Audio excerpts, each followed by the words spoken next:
আমি গতকাল একটা চিত্র দেখেছি, আমাদের সার্জিস আলম মহিলাদের ইবাদতখানার উপরে উঠে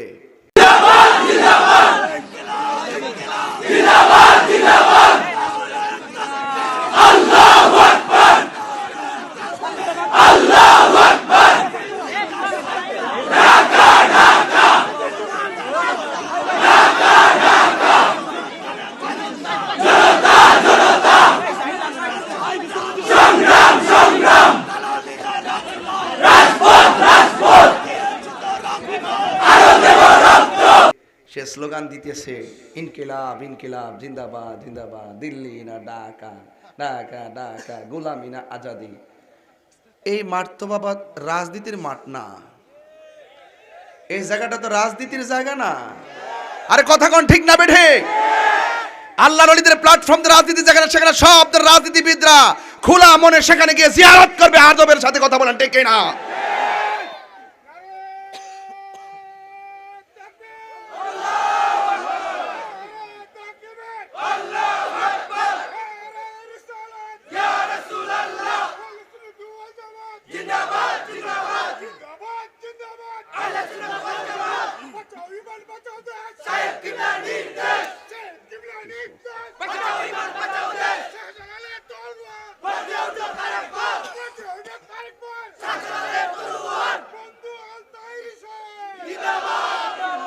আল্লাহু আকবার বলেন।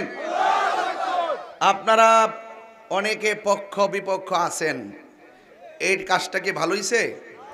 এটা কি আগামী জন্য ভালো কল্যাণ বয়ে আনবে?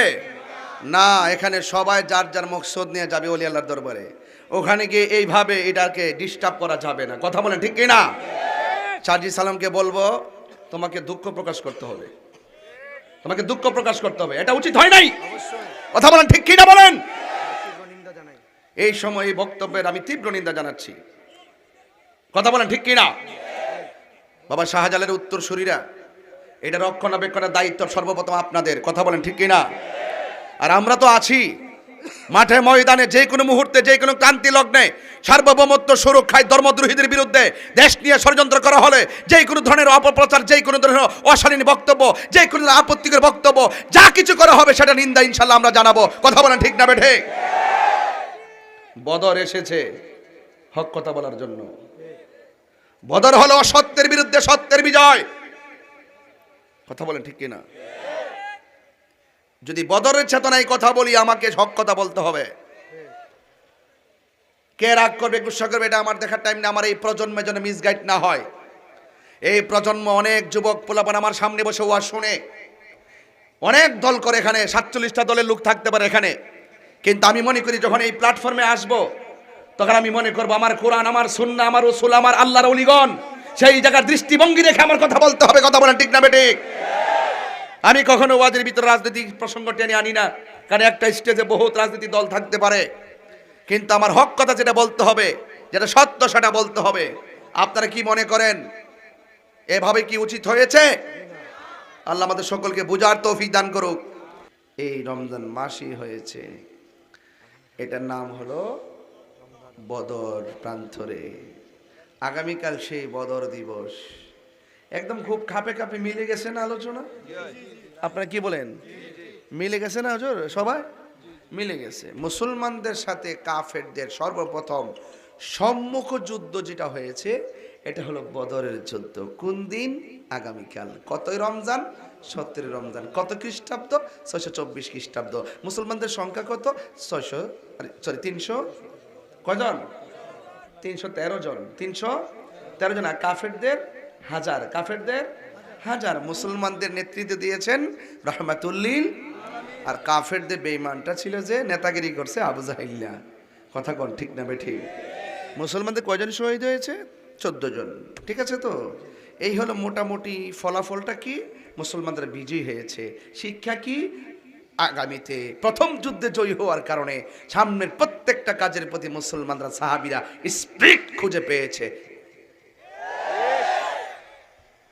তাইলে সব দিকে এই বদরের ছোট্ট কিছু ওয়াকিয়া আমি কিন্তু বলে ফেলেছি আপনাদের সামনে। যদি একটু ঘটনা বলি, আপনারা অনেক মজা পাবেন। মনে হবে এই মুহূর্তে আমরা চলে যাই ফিলিস্তিন।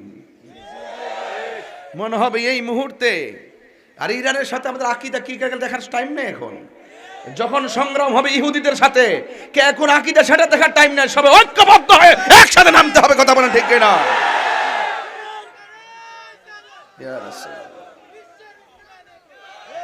এটা কন্টেনমেন্ট। আমরা সুন্নিরা যেন একরোখা না হয়। কথা বলেন ঠিক কিনা বলেন?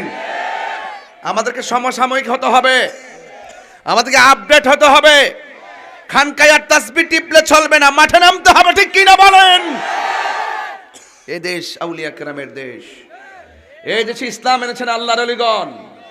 সব সময় বাংলাদেশের সব রাজনীতিবিদরা বাবা শাহজালাল ইয়ামানী রহমতুল্লাহর মাজারে নম্র ভদ্র উজু করে সুন্দর করে সূরা ফাতিহা সূরা ইখলাস পড়ে সব গিয়ে সেই শাহজালাল ইয়ামানী রহমতুল্লাহর মাজারে গিয়ে জিয়ারত করে আদবের সাথে যায়, আদবের সাথে আসে। কথা বলেন ঠিক না বেটে?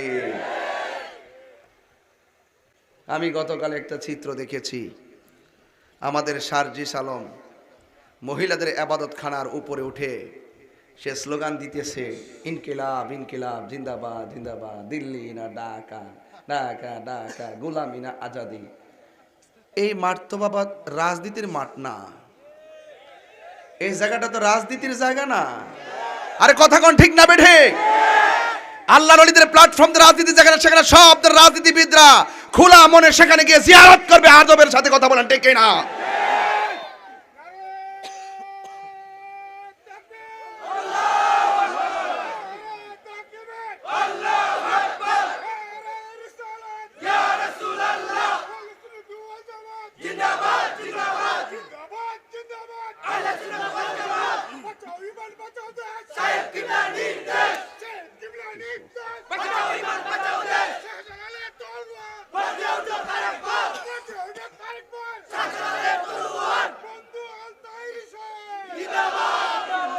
আল্লাহু আকবার বলেন।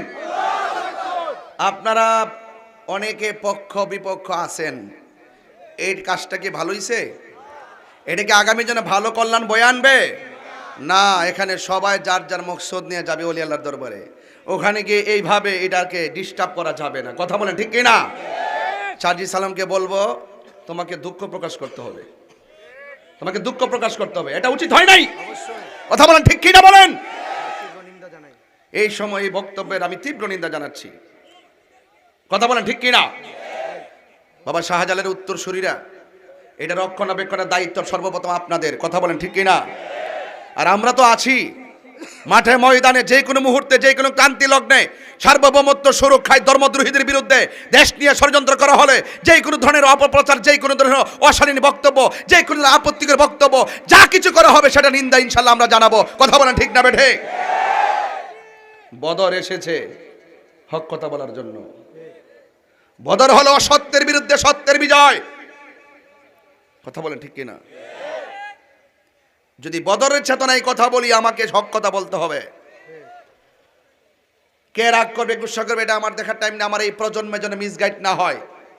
এই প্রজন্ম অনেক যুবক পোলাপান আমার সামনে বসে ওয়াজ শুনে অনেক দল করে, এখানে 47টা দলের লোক থাকতে পারে এখানে, কিন্তু আমি মনে করি যখন এই প্ল্যাটফর্মে আসব, তখন আমি মনে করব আমার কোরআন, আমার সুন্নাহ, আমার রাসূল, আমার আল্লাহর ওলিগণ, সেই জায়গার দৃষ্টিভঙ্গি দেখে আমার কথা বলতে হবে। কথা বলেন ঠিক না বেঠিক? আমি কখনো ওয়াজের ভিতরে রাজনৈতিক প্রসঙ্গ টেনে আনি না, কারণ একটা স্টেজে বহুত রাজনীতি দল থাকতে পারে, কিন্তু আমার হক কথা যেটা বলতে হবে, যেটা সত্য সেটা বলতে হবে। আপনারা কি মনে করেন এভাবে কি উচিত হয়েছে? আল্লাহ আমাদের সকলকে বুঝার তৌফিক দান করুক। আরো বড় করবেন আমিন। বলছিলাম কোরআন নাজিরের মাস মাহে রমজান, মাসের নাম কি? রমাদানুল মুবারক। শাহরু রমাদান আল্লাযী উনজিলা ফীহিল কোরআন। এই রমজান মাস হলো কোরআন নাজিলের মাস। এই মাস অনেক ভাবে গুণান্বিত। একটা হলো এই মাসে লাইলাতুল কদর আছে। লাইলাতুল কদরি খায়রুম মিন আলফি শাহর। যে এই মাসটা হাজার মাস থেকে উত্তম। কথা বলেন ঠিক কিনা?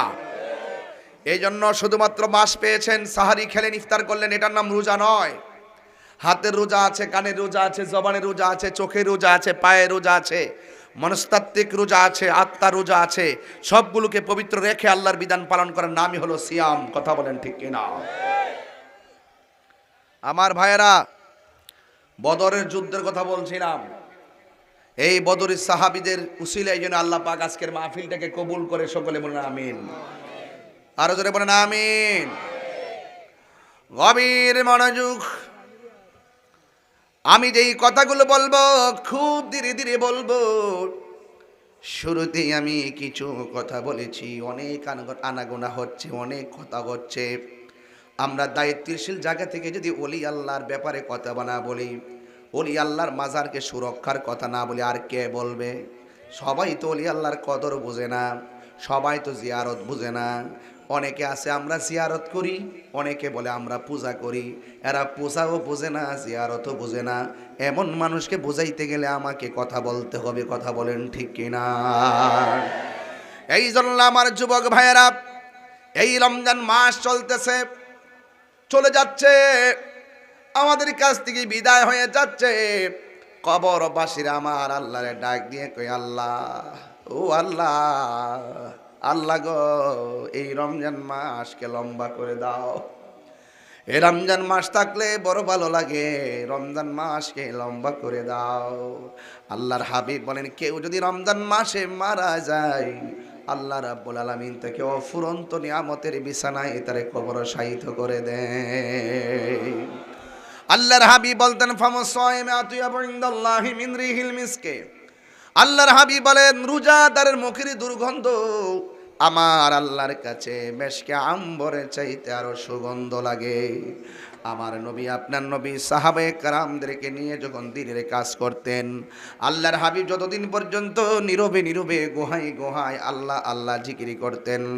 আল্লাহ আল্লাহ ক্যা মুবারক নাম হ্যায়, আল্লাহ আল্লাহ আশিকো কা কাম হ্যায়। আল্লাহর হাবিব যখন আল্লাহর জিকির করতেন, কাফেররা শুনতেন না। আর কাফেররা আমার নবীর চলাফেরা দেখে, নবী পাক সাল্লাল্লাহু আলাইহি সাল্লামের ভদ্রতা দেখে কাফেররা আমার নবীরে আল আমিন ঘোষণা দিয়েছেন।